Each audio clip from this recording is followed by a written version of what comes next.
Дараагийн мэдээг танилцуулъя.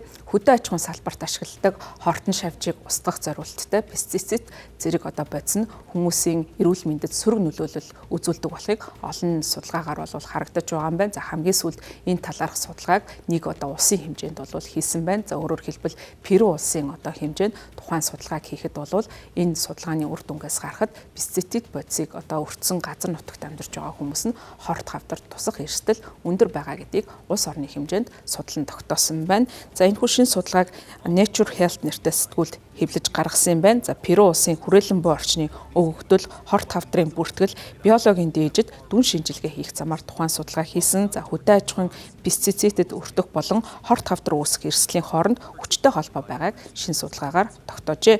Энэ бол бидний үндэсний хэмжээнд пестицидийн өртөлтийг хорт хавдрын эрсдэл нэмэгдэж байгаатай харьцуулсан анхны ийм судалгаа болж байгаа. За энэ бол биологийн өөрчлөлтөд холбож чадсанараа онцлог анхны тохиолдол болсон гэдгийг Францын доктортой хөгжлийн үндэсний судалгааны хүрээлэнгийн молекул биологийн судлаач Стефан Бертани тайлбарлсан. Пестицидийн бодит амьдрал дээр хорт хавдар үүсэх чадвар нь хангалтгүй гэж ойлгогдож байгаа нь эрсдлийн хэмжээнд нарийн үнэлгээ хийхэд саад учруулж байсан нийгмийн эрүүл мэндийн үр дүнтэй арга хэмжээ явуулах боломжийг хойшлуулж байгаа гэдгийг судлаачид тэмдэглэжээ. Перучуудын пестицидд өртөх магадлал нь өндөр болон мөн зарим төрлийн хорт хавдарт өртөх магадлал өндөр байгаа газруудыг нь тодорхойлоод эдгээр бүс нутагт хорт хавдарт тусах эрсдлийг тодорхойлж гаргасан байна. За зарим бүс нутагт бүр эрсдэл нь 150%-аар өндөр байгаа гэдгийг тогтоожээ.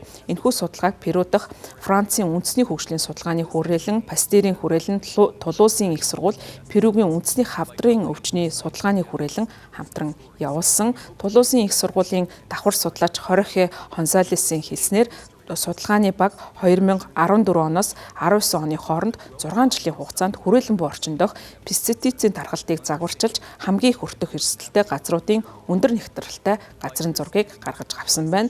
За дунд болон өндөр эрсдэлтэй бүсүүд нь тус улсын нутаг дэвсгэрийн 3.1-ээс илүү хувийг хамарч байсан. За мөн талбайгаас гадуурх бохирдол нь тээврээр дамжин тухайн тариалангийн газраас цаашаа 30-аас 50 км-ийн зайд тархаж байсныг судлаачид тогтоосон.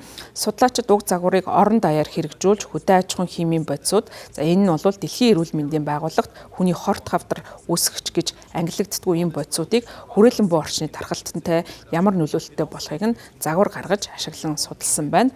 Хорт хавдрын бүртгэлтэй пестицидийн зураглалыг харьцуулсан судалгаанд 2007-оос 20 оны хооронд онцлогдсон нийтдээ 150 мянган гаруй өвчний мэдээлэл өгөгдөлд үндэслэн хүрээлэн буй орчны пестицидд өртөх хамгийн их эрсдэл нь Андын нурууны өндөрлөг газар болон налуу газарт ялангуяа хурд тундас бага байгаа газарт пестицидийн хуримтлал улам бүр их байгаа гэдгийг судалгаагаар тогтоож тухайн газар дээр төвлөрсөн судалгааг хийсэн.